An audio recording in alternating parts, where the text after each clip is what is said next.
So they did, they remembered me because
we're just waiting on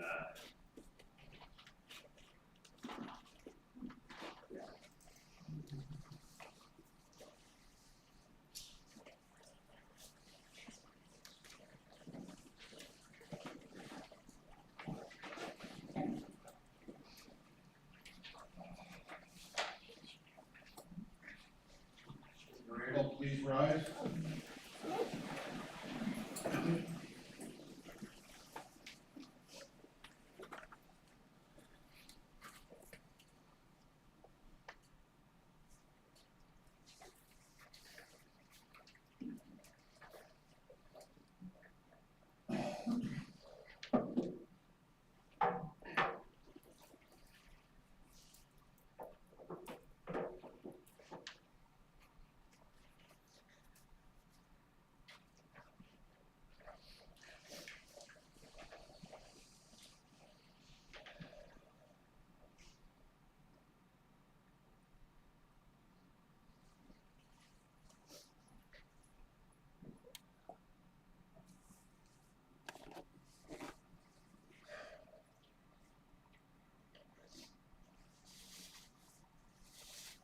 All right. May be seated. Sorry, I didn't get dressed personal in this one at all. So, but I wanted just to start off by saying I'm sure we can all agree that this is a reality that none of us expected a few weeks ago. A reality that I wish wasn't our reality, but I just want to sincerely thank you guys, every single one of you, and everyone that showed up last night. It meant the world to our family to see the abundance of people, the love, the memories, everything that you shared with us last night. Really meant a lot, and to see your faces right now, I can't even express how much that means to me and my family. And it brings us a lot of comfort. What also brings us comfort right now is my mom's faith in the Lord Jesus Christ, the fact that she believe that he died on the cross for her sins, and because she did, it's not goodbye forever. It's just goodbye for now. And I don't know how heaven works. It's beyond my pay grade. But I have faith that there's a way that she's with us here today. And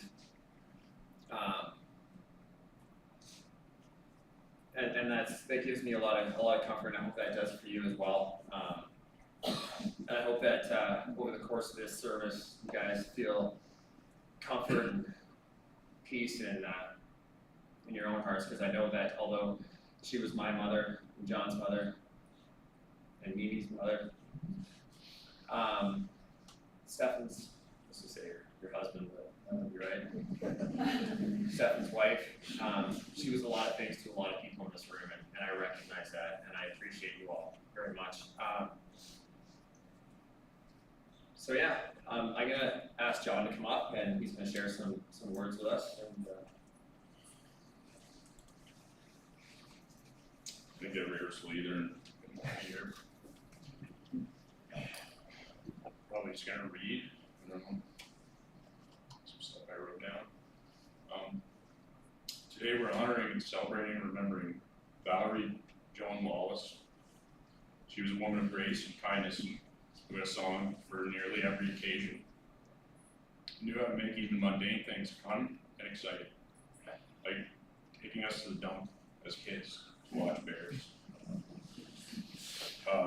My mom was the best mother I could ever hope to have. She loved being a mom, often speaking about her desire to be one from the time she was a little girl. She always encouraging, nurturing, and kind. She taught me to be honest and to love people, no matter who they are. She was a fountain of wisdom. Anytime the trials of life came along, she would always know what to do and how to face them. She was always so kind to everyone, a mother to so many who weren't even hers.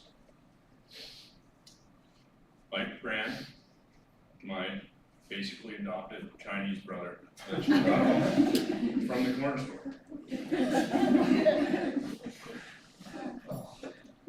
Anywhere you went, you would always find her talking to people no one else would have cared to. And she did it with genuine love. She really loved everyone, especially the people who need it most. Kinds of people that most other people would ignore or despise. Now I'm going to take a minute to just tell a little story and give a little context to how God helped me to process through the passing of my mom and see a glimmer of his good plan and purpose in it. So, 20 years ago, when my first daughter, Kaylee, was born, my mom became a grandmother. But my wife hated her. Vehemently. She hated her so strongly that I wasn't even able to take Kaylee to see my mom. And because of the circumstances, I thought at the time that I might never be able to see my mom and have a relationship with Kaylee. At that time, my wife had a dream. It was a short and simple one. She told me this. She said, "I had a dream last night. Me and your mom were holding hands in a field of wildflowers." I said, "It sounds like you and my mom are going to be best friends one day." And my wife retorted with a fierce and offended, "F you." She was very mad. And she started to storm off. In that moment, I remember I laughed a little bit. I said, "It's your dream." And fast forward, and my wife and my mom became best friends. Over the years, me and my mom would often remember what a miracle it was that things turned out the way they did, and how my wife and her relationship blossomed into such a beautiful thing. We never forgot, and we always thanked God for his hand in the peace and fellowship that they shared over the years. Fast forward again, and I'm standing at the foot of my mother's deathbed, holding Kaylee and crying at the passing of my mom. That's her name. And I felt the impetus to pray. But how do we know what to pray? In Romans 8, Paul said, The Spirit helps us to pray as we ought. And so I thank God that Kaylee was able to know my mom, and what a wonderful gift that was. And then in my spirit, I was reminded of my wife's dream of her and my mom in that field of wildflowers. And Jesus said the Holy Spirit would remind us of all the things that he has said to us. And as I prayed, I understood why it was wildflowers.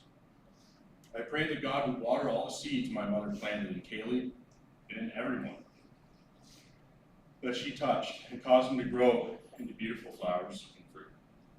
In that moment, I understood some purpose in my mother's life and passing. Everywhere she went, she was planting seeds with her kindness, that by the grace of God will produce a beautiful garden, like wildflowers, in the lives of people that she touched in this world. She was courageous in the face of her own death and filled with supernatural peace. To her, this was not an end, but a transition, perplexing as it may be to some. But she showed it. When the doctors delivered her official diagnosis, she said, "I feel like singing," before she broke out into actually singing, "Celebrate good times, come on." She really trusted in her Savior and his finished work. And I'm sure going to miss my mom. But I know I'm going to see her again at the resurrection of the dead in Jesus Christ. And while I'm still in this world, I'm going to watch for those seeds she planted, to see what grows, and do my best to honor her legacy by planting some of my own.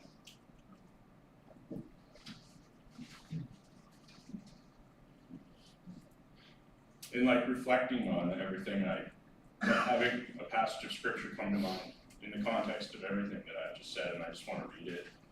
I chose the New Living Translation. It's because it's kind of simple, and I think it explains it pretty well. It's from 1 Corinthians 15. It goes, "But some may ask, how will the dead be raised? What kind of bodies will they have? What a foolish question. When you put a seed into the ground, it doesn't grow into a plant unless it dies first. And when you put it in the ground, it is not the plant that will grow, but only a dry little seed of wheat, or whatever it is you are planting. Then God gives it a new body, just the kind he wants it to have. A different kind of plant grows from each kind of seed. And just as there are different kinds of seeds and plants, so also there are different kinds of flesh, whether humans, animals, birds, or fish. There are bodies in the heavens, and there are bodies on the earth. The glory of the heavenly bodies is different from the beauty of heavenly bodies, or earthly bodies. The sun has one kind of glory, while the moon and stars have another kind, and even the stars differ from each other in their beauty and brightness. It is the same way for the resurrection of the dead. Our earthly bodies, which die and decay, will be different when they are resurrected, for they will never die. Our bodies will disappoint us, but when they are raised, they will be full of glory. They are weak now, but when they are raised, they will be full of power. They are natural human bodies now. When they are raised, they will be spiritual bodies. For just as there are natural bodies, so also there are spiritual bodies. The scriptures tell us the first man, Adam, became a living person. But the last Adam, that is Christ, is a life-giving spirit. What came first was the natural body. Then the spiritual body came later. Adam, the first man, was made from the dust of the earth, while Christ, the second man, came from heaven. Every human being has an earthly body, just like Adam's, but our heavenly bodies will be just like Christ's. Just as we are now like Adam, the man of earth, so we will someday be like Christ, the man of heaven. It's from 1 Corinthians 15. In the context of all that, I just wanted to say a short prayer. Thank God for the life of my mom. Heavenly Father, I just want to thank you for the life of my mom. For the precious gift it was to be called her son and to know her. And I pray that you would just watch over all those seeds. And I know you can see them, that she planted in the lives of people. Many of them are in this room and some are not. I pray that you would cause them to grow. and that she would continue to live on. We look forward to seeing her again. In His name I pray. Amen.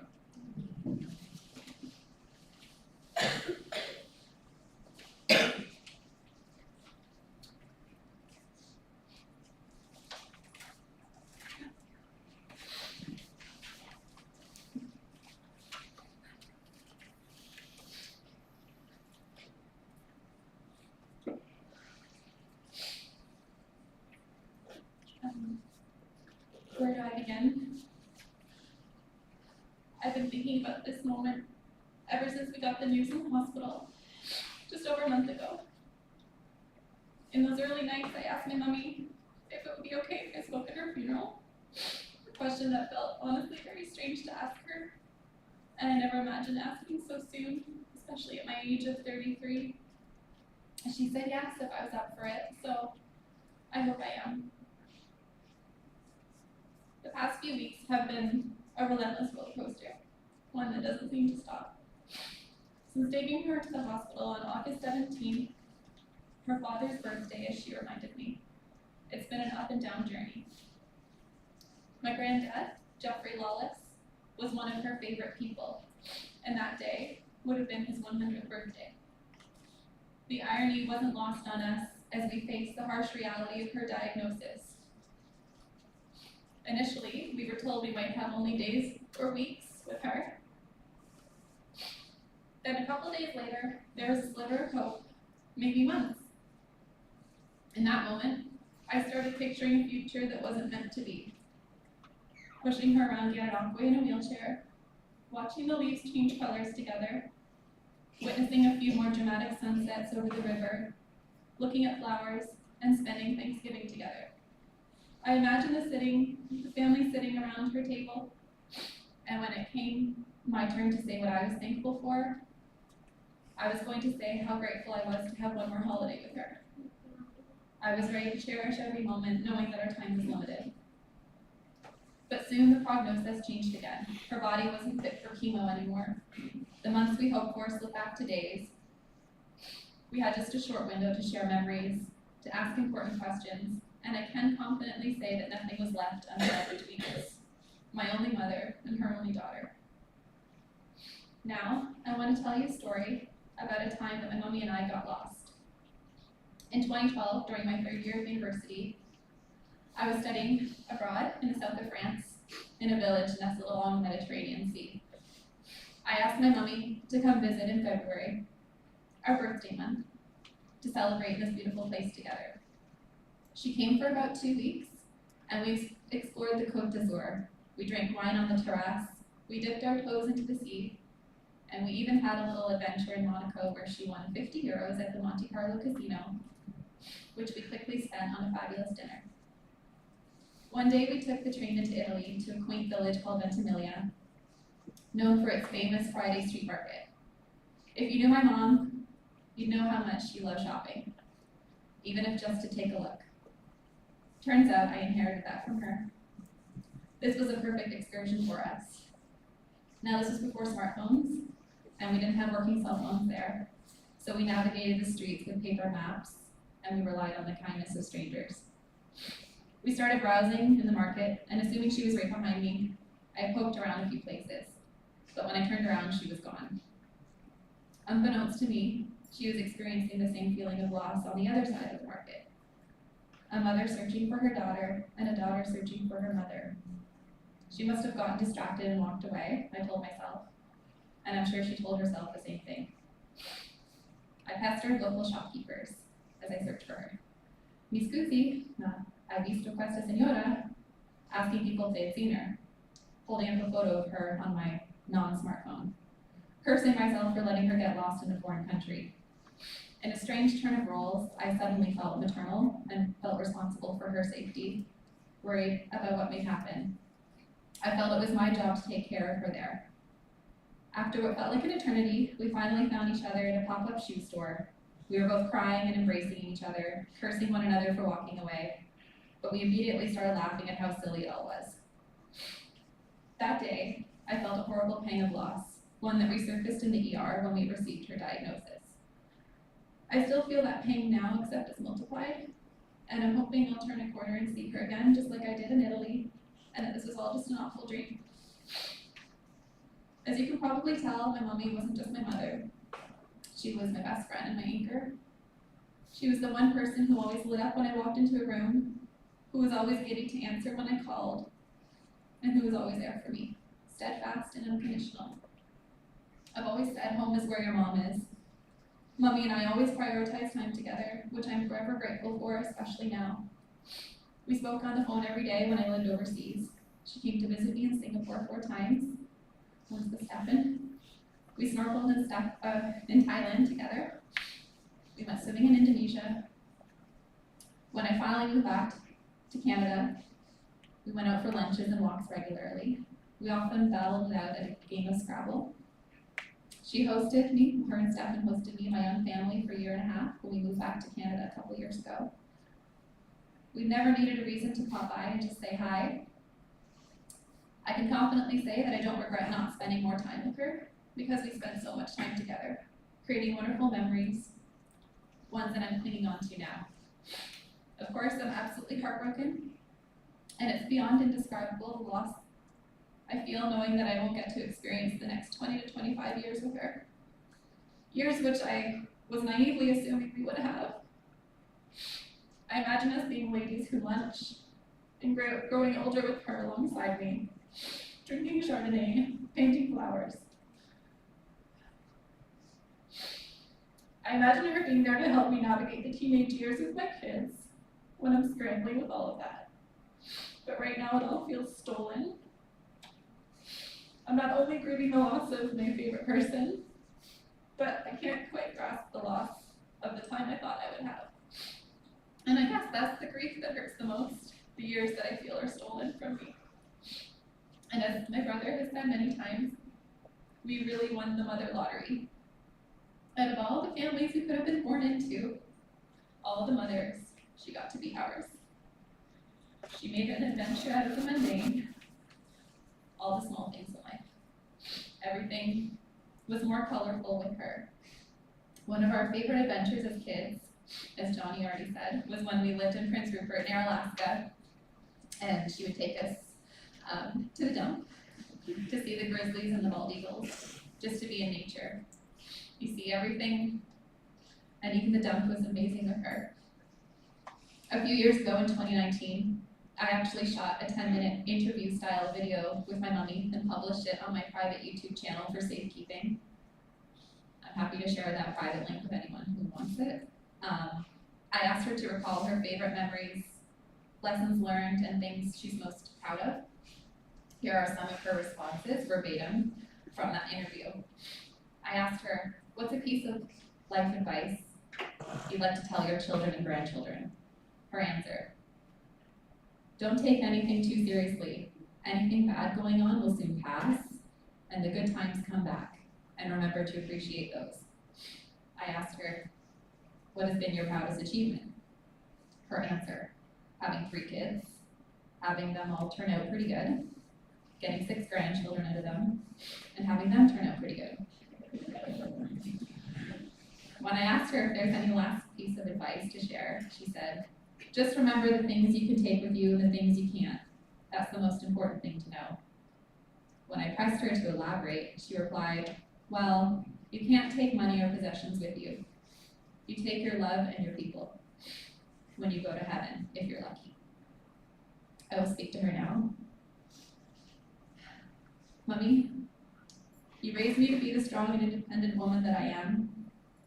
You have taught me how to be a wonderful mom to my kids, and above all, you showed me what it means to love unconditionally. I'm acutely aware of the motherly role you played for so many others here today, and even those who couldn't be here. You were born to be a mother, not just to us 3, but to your stepchildren, to your grandchildren, your daughters and son-in-laws, exchange students, and any other misfits who crossed your path. You saw people for who they were, without judgment, and offered them love and kindness. You had a sense of humor and playfulness that made everything brighter. I hope that I can embody these qualities now that the world must carry on without you. I promise to remain close to my brothers, Johnny and Dave, who I've leaned on so much throughout my life and throughout this process. I'll do my very best to keep you alive in how I treat others, in how I talk to people at the grocery store, in the friendships I will continue to make, and how I raise and love my own children. In these ways, I promise to keep you alive. I know I am who I am today because of you, and I truly believe that this world would be a better place if everyone had a mother like you.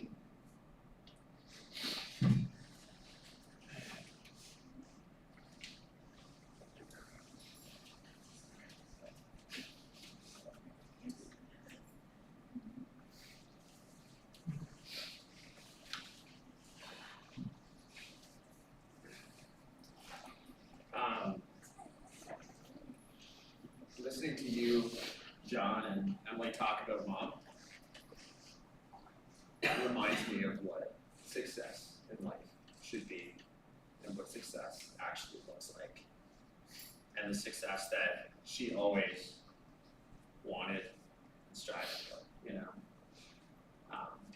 Family was everything to her. And I know in a situation like this, it's easy to put someone on a pedestal, you know. Usually that's what happens, but she honestly deserved it. We are, in many ways, the people we are today because of our mother. And I think it's something good to take away. I'm not scripted here. Hopefully this doesn't backfire on me, but I think one thing we want to take away from this is just what success in life is. You know, and my mom never gauged it on her possessions, monetary things, the car she drove, the clothes she wore, which was evident because it was always the same sundress every single day. Almost like I used to call her Dennis the Menace. She always wore the same thing. And I realized that I do too. So there's one of my little girls. So,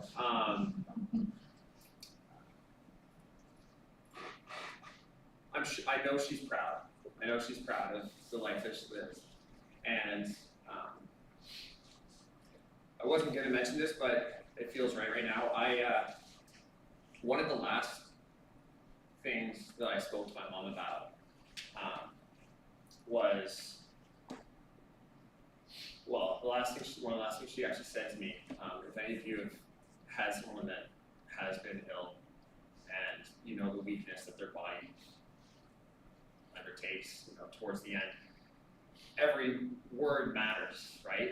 Because she didn't have a lot of energy to put out a lot of words. And she told me one morning when I was taking care of her all night, she said, I love you, son, and I'm very proud of you.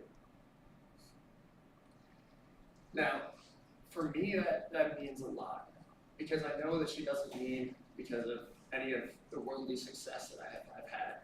She doesn't mean because of the house I live in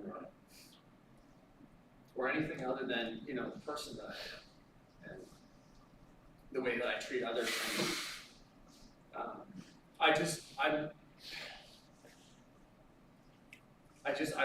I really want to make sure that I continue on in life remembering the values that she installed in me. And that I treat others the way that she did, like John alluded to, you know, my mother was someone who would talk to anybody, and she naturally gravitated to the person that society would usually walk right past. And I think that's important for us all to remember, you know, life is short, and we can make an impact. And I think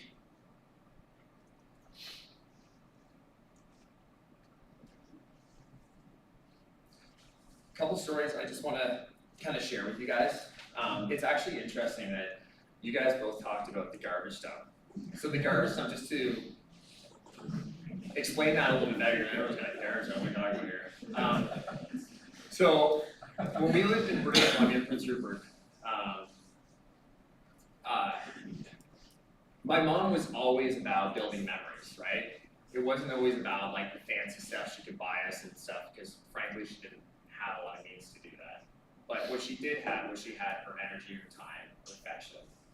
You know, she had the ability to make small things in our life that were big to us feel big to her too, and that's special. You know, and she loved creating memories, and I remember she used to rally up the neighborhood kids. We get in the old Toyota Tercel that was pretty old. We call it the Rolls Canardly. Actually, she came up with that name because it can roll down one hill and can hardly make it up the next. So it's the Rolls Canardly. It sounded fancy, but I used to see my friends when she dropped me off at school, and I pretended to tie my shoe like 3 or 4 times because I didn't want them to see me in it. But she used to put us all in the Rolls Canardly and take us to the garbage dump. And I know it sounds strange, but the amount of memories that we had from that, because when you're in British Columbia, there is hundreds of eagles and countless bears and bear cubs and just tons of wildlife. And I remember standing up on like the big garbage piles, just overlooking all the dump and being like, "This is amazing." I thought it was so great, you know. And it was kind of cool to see like the bear cubs up in the trees and the mothers coming and grabbing whatever garbage was left over. I probably saw your old underwear there once, John, but other than that, it was pretty good memories. But my mom, like my brother and sister mentioned, she always put others first. And I wanted to think of a memory that I had that could really help illustrate that to everybody today. And although there were so many, I've kind of chosen to share the one that happened the most recent, one of her last major impressions that she had on my life when she was in the hospital at KGH a month ago today. Yeah, it was a month ago today.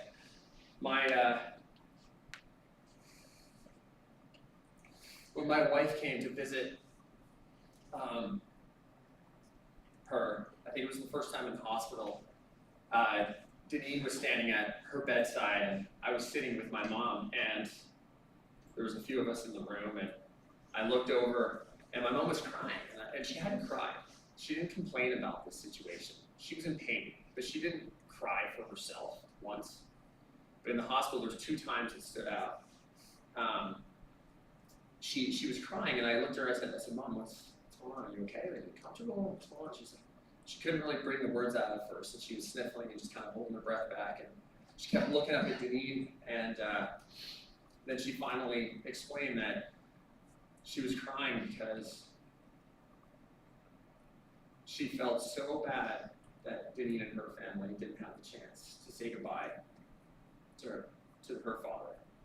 You know, the fact that we had these moments with Mom obviously were very difficult, but you know, in a moment like this where she had such a bad diagnosis, such an unfortunate situation, her heart was breaking for them, because she knows how much they all mean to me. And that meant a lot, and that happened twice actually in the hospital, every time Denise came around.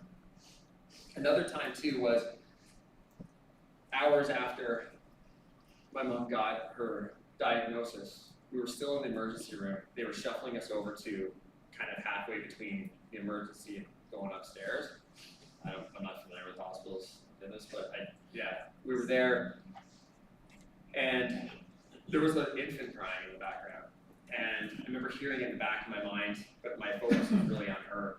And again, she started to really tear up. I was like, "Well, are you okay? I know it's a lot of information. We've had it's been a long day, you know." And she's like, it's not that. She's like, "It's just hearing that baby, and my heart is breaking right now. And I just hope it's okay." And she's saying her prayers and keeping her focus on that. And I think that's just, it's not meant to be a sad story, but it's supposed to be something I wanted to share so that people realize the type of person she was and how important it is to think of others, you know. And like John and Emily mentioned, you know, I am, you know, very proud to call her my mother. Yeah, so, 7.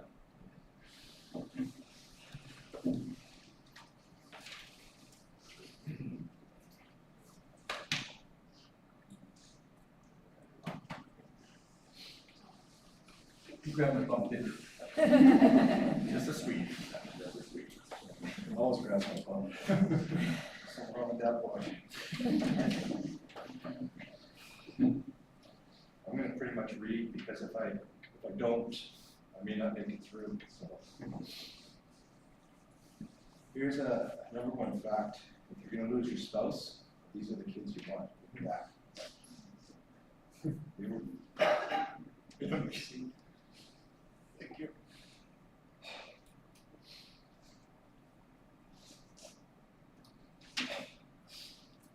So when I first met Val, I was barely functioning as a human being. I had been released from the military, I was struggling to make it through each day. And for some reason, I have no idea why, she saw something in that broken man. And at the time, I was struggling to understand what had happened to me. And it would take the better part of 15 years to figure it out. Another 5 years after that to figure out how to manage and to function without prescription medications and near-death experiences from drug interactions. And I over my life on more than one occasion due to those drug interactions.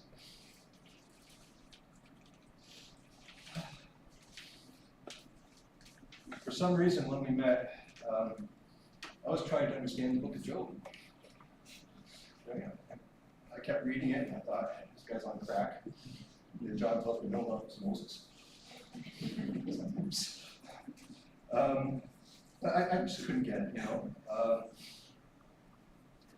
So Bell suggested that I read the New Testament because it's often, people look at that as the fulfillment of the First Testament, and maybe it would give you a better understanding.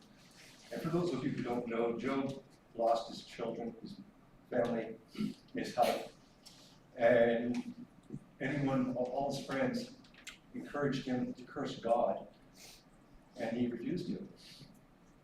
And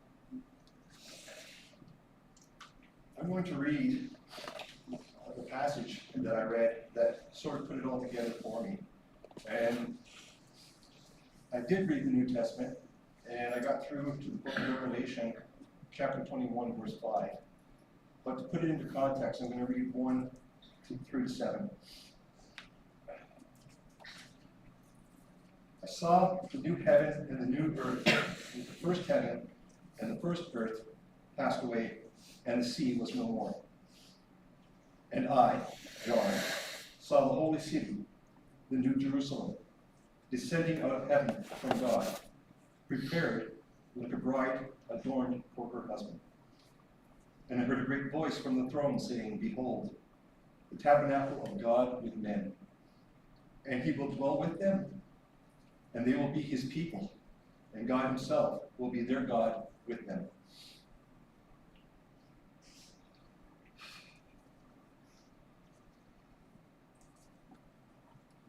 And God will wipe away every tear from their eyes, and death shall be no more. And neither mourning, nor crying out, nor grief shall be any more, for the first things have passed away. And the one who is sitting on the throne said, behold, I make all things new.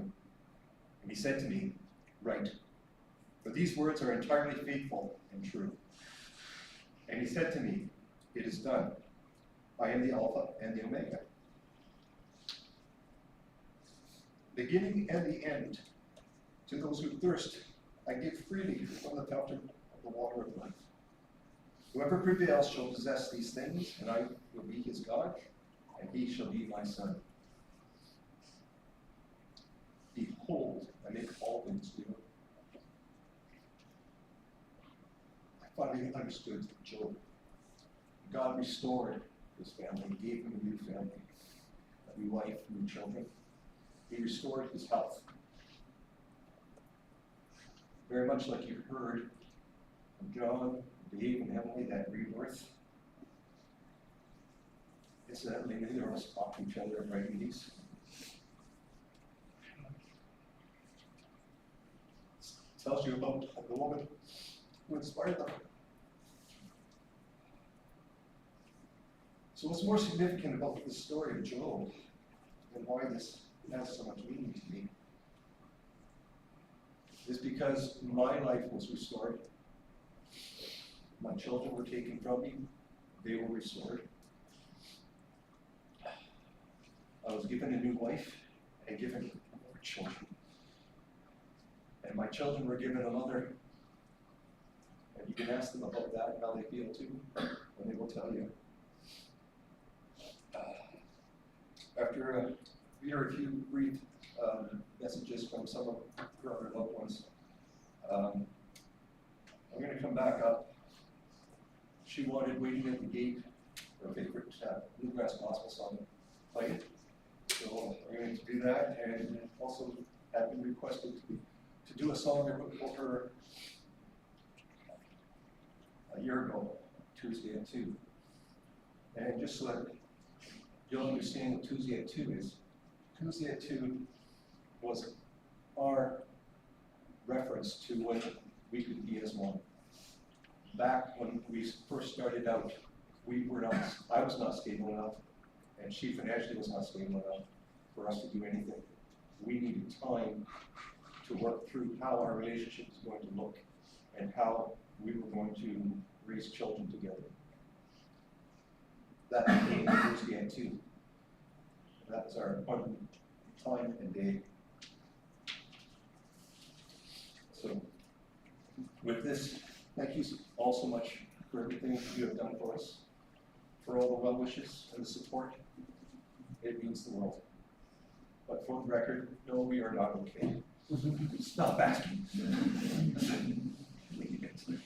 Love you all. Thank you.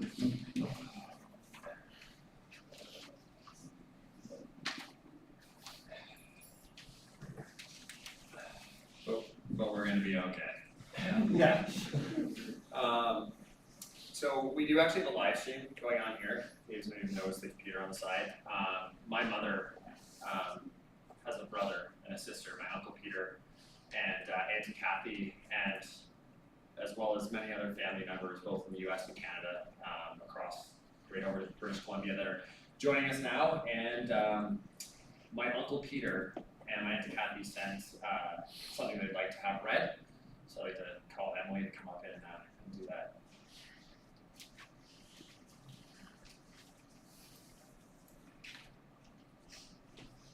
Hi, Uncle Peter and Auntie Sharon and Auntie Kathy. Sorry. I'm gonna read verbatim what you guys sent. Valerie Joan, born February 16th to Jeffrey and Ann Lawless, a sister to Peter and Catherine in Gananoque, BC.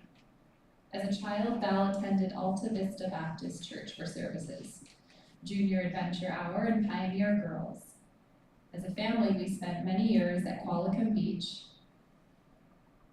Seashelt, okay, and Point Roberts, where Val would fill her pockets with live crabs and sand dollars frightening Mom. Val also camped at Sheridan, Shuswap, and other interior lakes while Dad fished, and Mom would take her on long walks to discover the abundant wildflowers. Day trips would be playing on the riverbeds of the Fraser, Stave, and Harrison rivers, where Val would fish with her safety pin, string, and a stick. A couple of fond Valerie memories. When Val was a toddler, the babysitter lost her in the house. She was discovered when her little foot popped out of the high shelf in the linen closet where she had fallen asleep. Remember, this is written by my uncle and aunt. They said, my parents noticed increased traffic along our dead-end street and discovered that Val and a friend had actually changed the detour signs.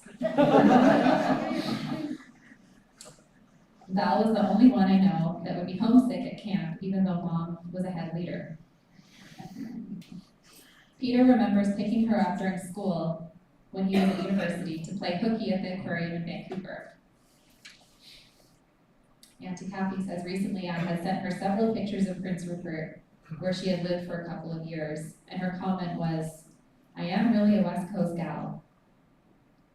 Valerie was a loyal friend to all who met her. She had friends of all walks of life. Valerie's family was very important to her, and she loved them beyond measure. She laughed, loved life, and will be deeply missed by all.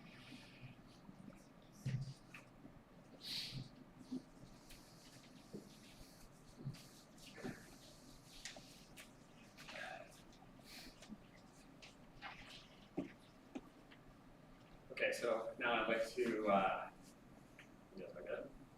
I'd like to call up John's daughters, John and Ken's daughters, Kaylee and Sarah, to say a few words about her mother, their Nana.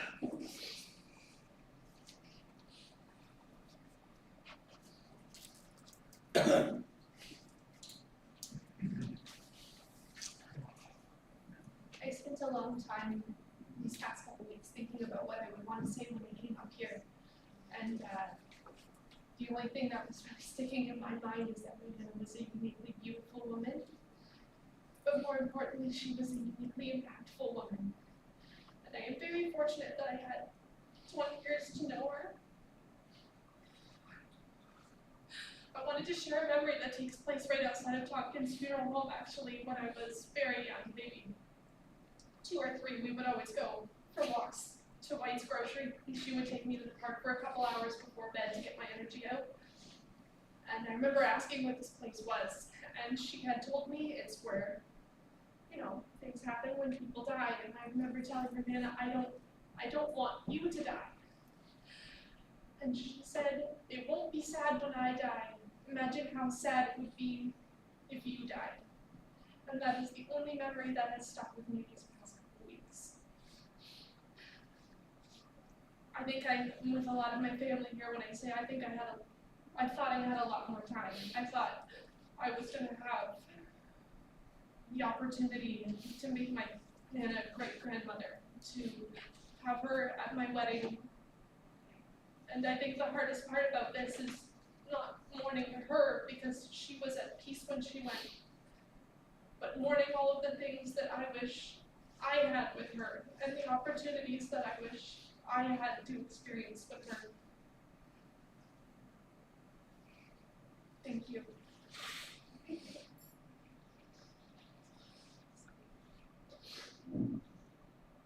My special treasure.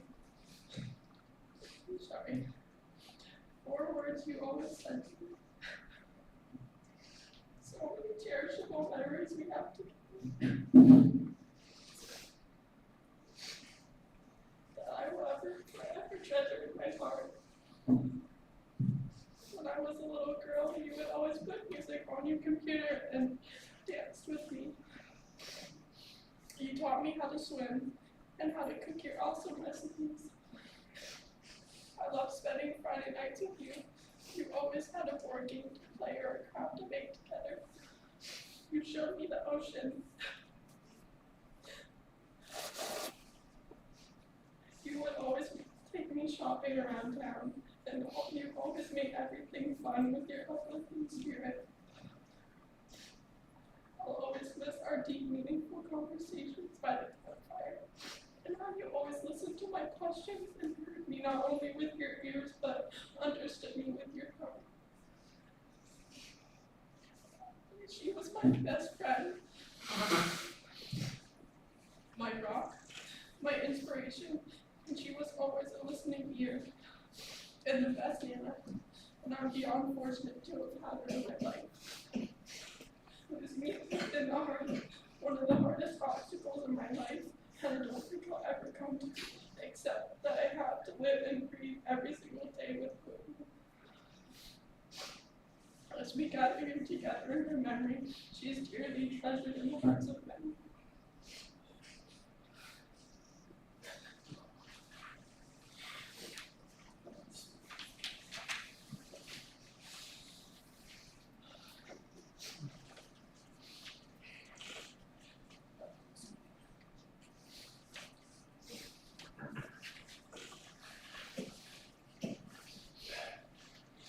Another example of a successful life. Mom would be very proud of you guys. She'd be proud of you guys. And she talked with you all the time, to the point where I even got jealous. So you guys are a big part of you know, the success that she had in life. So, next, I'd like to ask Stefan's children, Monique and Lyndon, to come up and share a few words. You guys ready?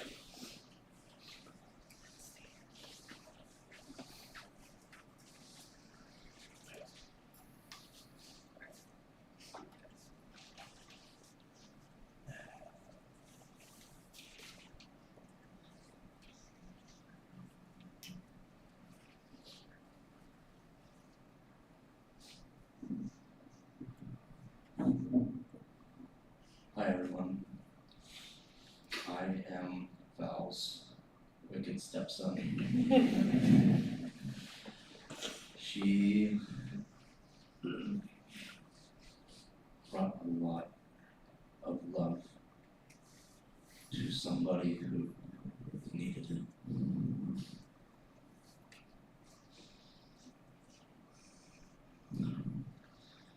There's some beardwoods in the crowd today, so I know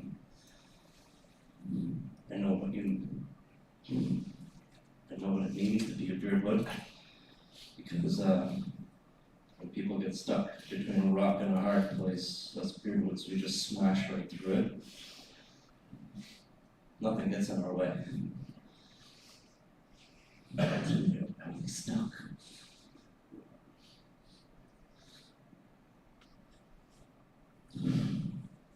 I don't know how many times I thanked her for being there.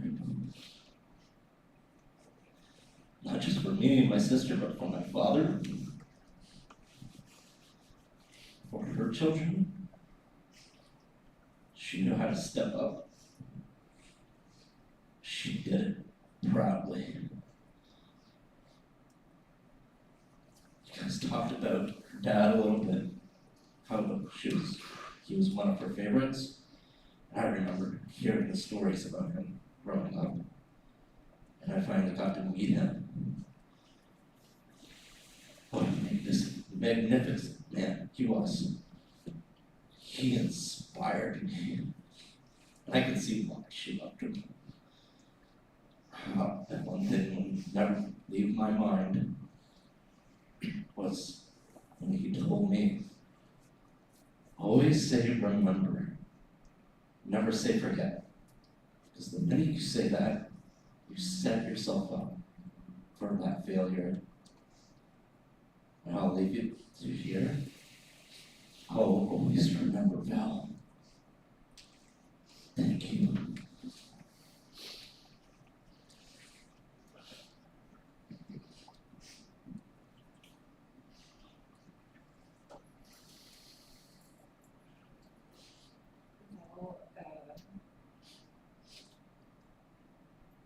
She was such a special person, such an amazing woman, and taking in my brother and I,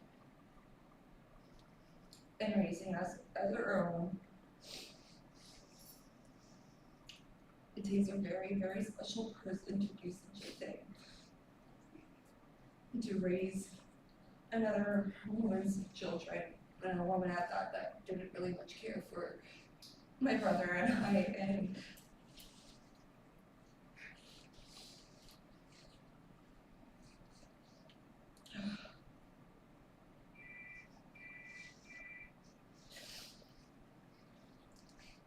she's gonna be very greatly missed.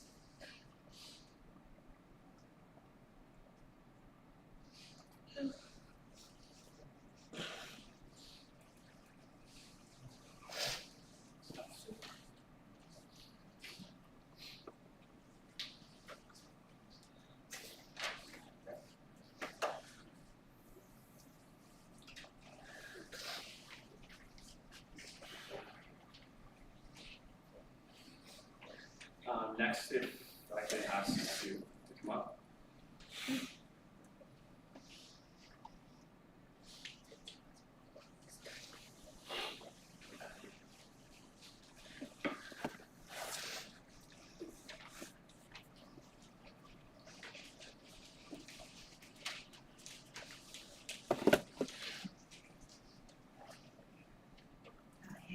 Such wonderful words. I'm really honored to ask say some words about Val. So I'm just gonna read it though. Today we gather to remember and celebrate the life of my good friend Val. She was an old soul and a free spirit who embraced life with open arms and a heart full of love. Her kindness and generosity touched everyone she encountered, no matter what their walk of life. Val didn't find happiness in money and material things. It was all about the relationships she made. Val's deepest joy and devotion belonged to her family. Her children and their spouses and her many grandchildren, Stephen and his children, they were all the light of her life.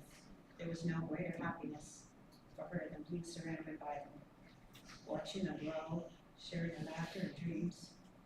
Her family was her heart, her most treasured legacy. She was their guide, their confidant, and their greatest supporter, and that love will continue to shape their lives forever. Val was also a cherished friend and co-worker of mine for over 20 years. For those of us who had the privilege of working alongside her, she was more than just a colleague. She was a true friend. Her warmth and humor made even the toughest days brighter. I think that her co-workers and customers will remember mostly about her was her life stories. There was not a subject out there that Val did not have a story to tell. Though our hearts are heavy with her sudden and unexpected loss, we find comfort in the memories we share, the stories of kindness and the love she spread, and the lives she touched, both at home and at work. Val lived her life fully, with a heart open to all and a spirit that soared. Her legacy will live on in her family and in the friendships she forged and the love she left behind.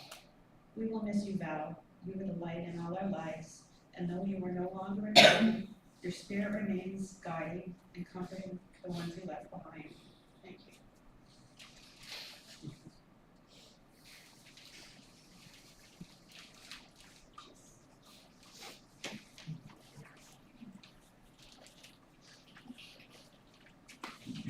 It's amazing to see how everybody that comes up, we didn't share our speeches together, but everyone, the common denominator is how much my mother loved, appreciated, respected, recognized, valued other people. It goes to show that it's not just me that sees it, or Emily, or John, but Stephen, everyone. I'd like to bring up Leslie and Harry. Leslie is my mother's friend since 1994. And Harry, we knew you since you were in diapers. Come on up.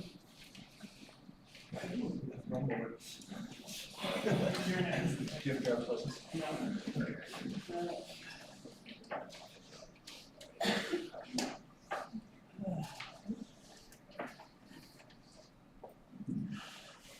When I first met Val in 1994, we both rode gray diameter cell station wagons, exactly the same.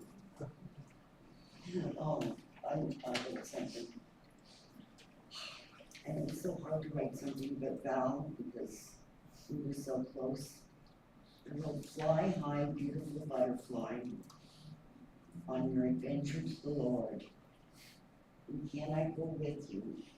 30 years of memories.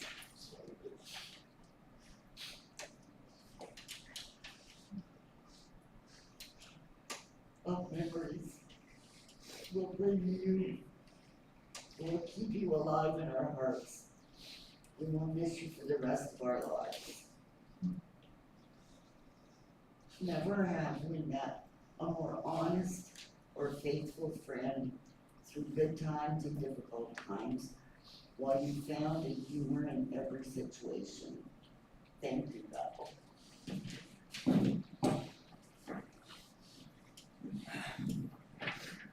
Well, it's hard to say anything about Val that hasn't already been said better by someone else. I mean, and actually, even though I've known Val for so long, most of the stories that come to mind aren't ones that, well, not saying that there's anything improper about them, just that they would require more explanation.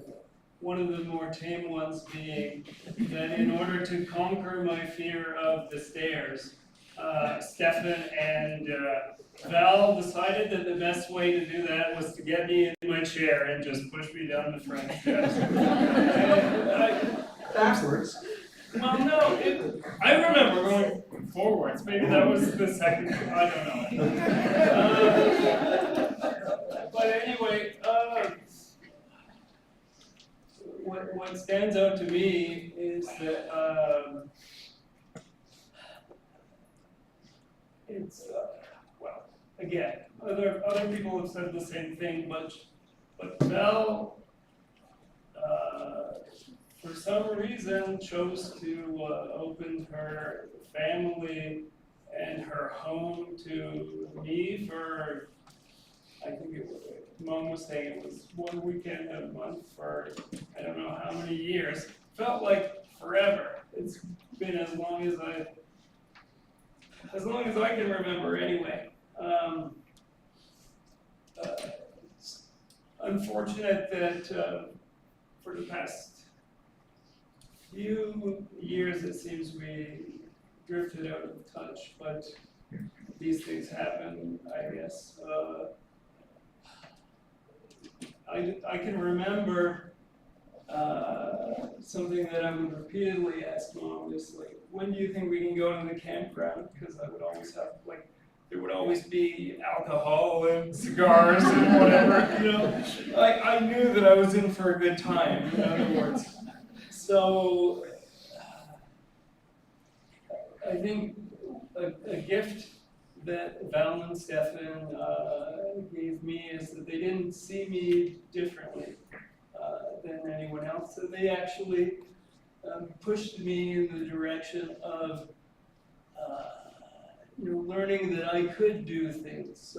I took my first steps into being able to cook things for myself. And actually, this is a long time ago now. I have, a long time in my past, I have been a competitive swimmer. But even before that, I couldn't do, I was even afraid to put my head under the water. And it was Val that, again, gave me that supportive environment where I was able to do more than I thought that I could. And it opened a lot of opportunities for me. I'm just glad that even though Val isn't here, I still have all of the connections that came together because she was here. And I always say I'm not particularly religious, but I do like to think that in some way she is here. And that, well, as long as one of us, well, look at how many of us are in the room, as long as one of us remembers her, then she's still here.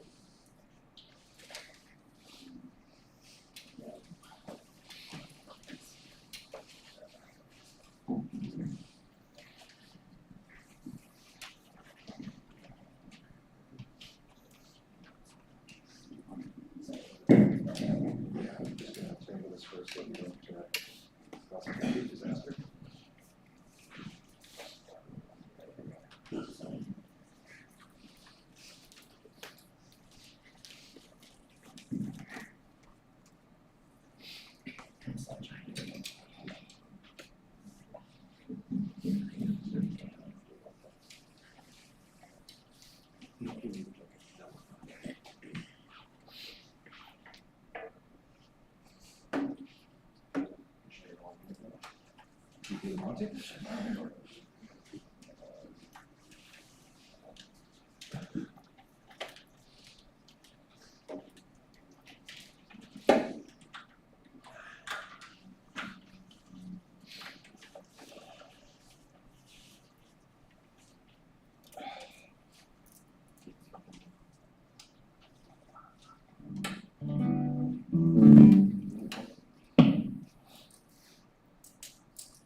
You got the mic, so it's perfect, we can hear. Yeah, okay, let's just, turn that off, there we go. That's shortened, so let's do that too. There. What are you gonna do, Steph? So, this is Waiting at the Gate. This was her favorite bluegrass gospel since the day I met her. She said this is what she's going out to. So, here it is.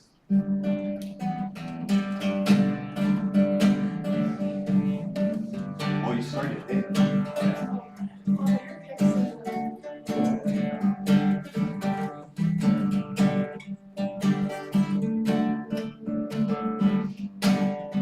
I'm waiting at the gate to look for my ride.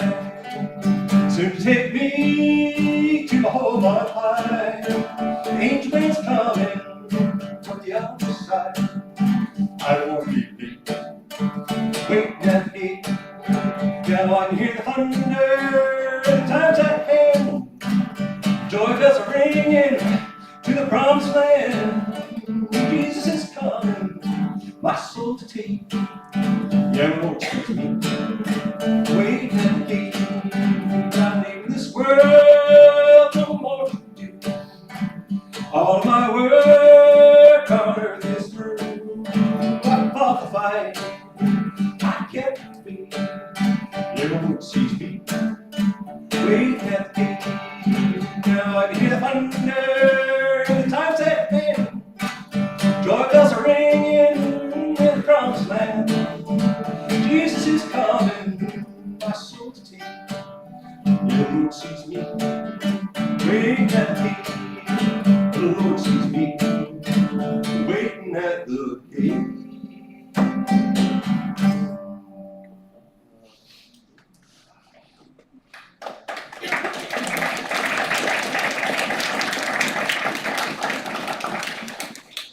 So last year, Val asked me why I'd never written a song about when we met. And choosing it too, which we had actually engraved in our drum strings. So this is what I gave her.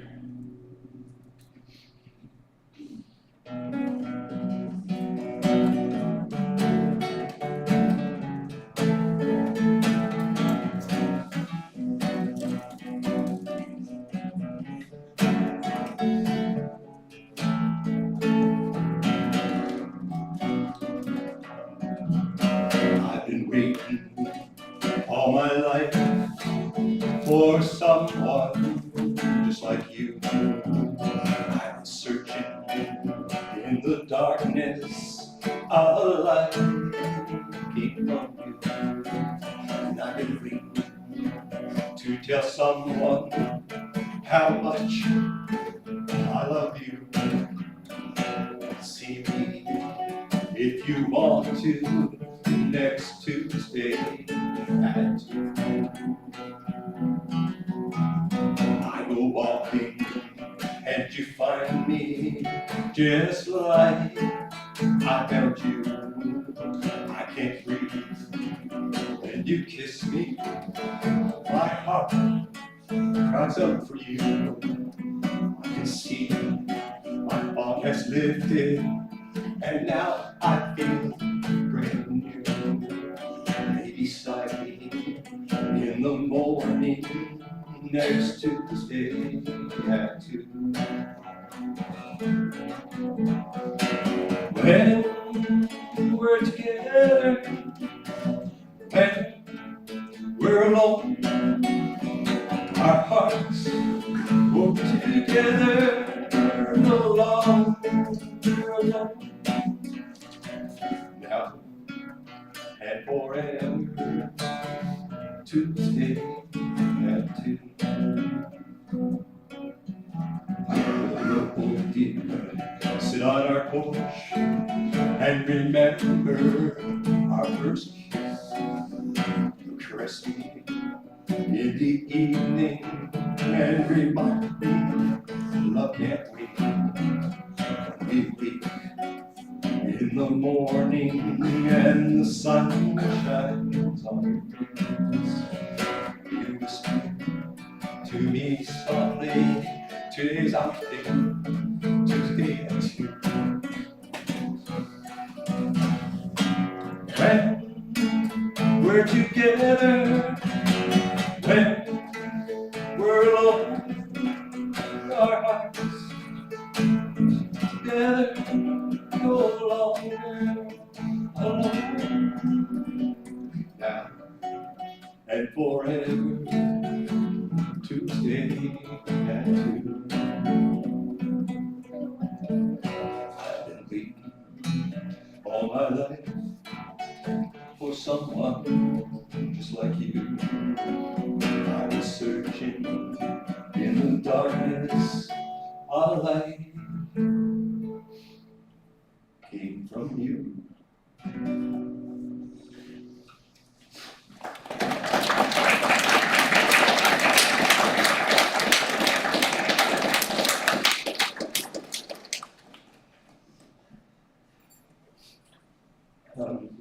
Just one last note. We were singing that to her when we thought she was asleep, and she wasn't, and she sang to it, and they clapped. She was just an amazing gift. Thank you all so much.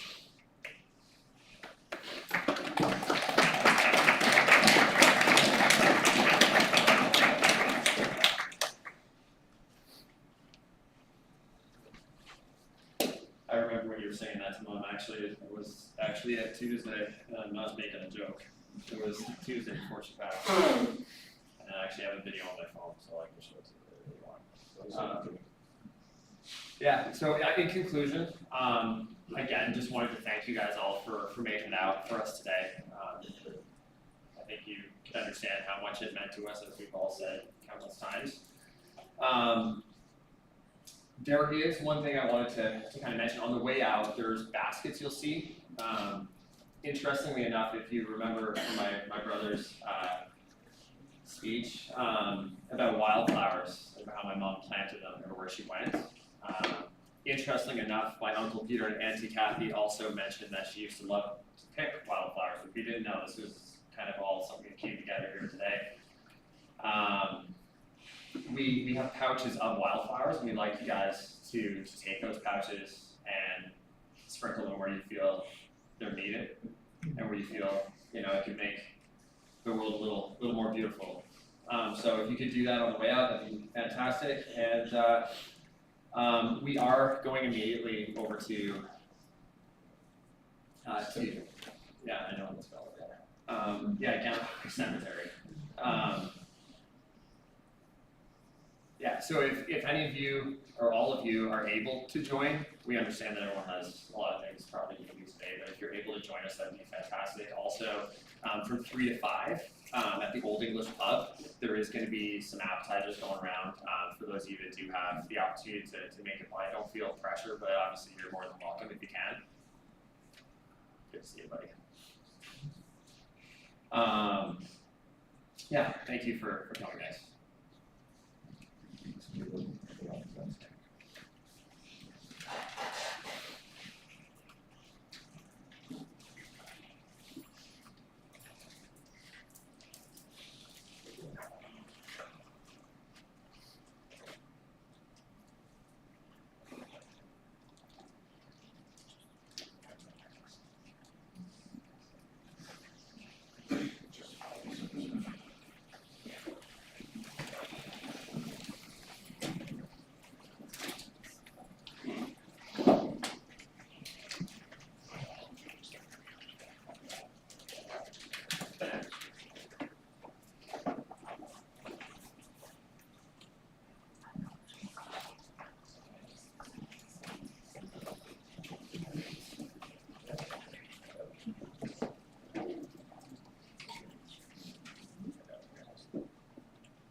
I was going to, but then I thought, no, I gotta come back and get the TV and everything anyway, so I'm going to do that. I'm gonna come back here. Oh, all right, okay.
I'm just gonna stop the stream and then you guys can set the laptop in your office or whatever.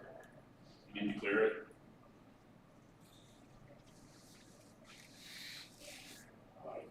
Anybody still watching?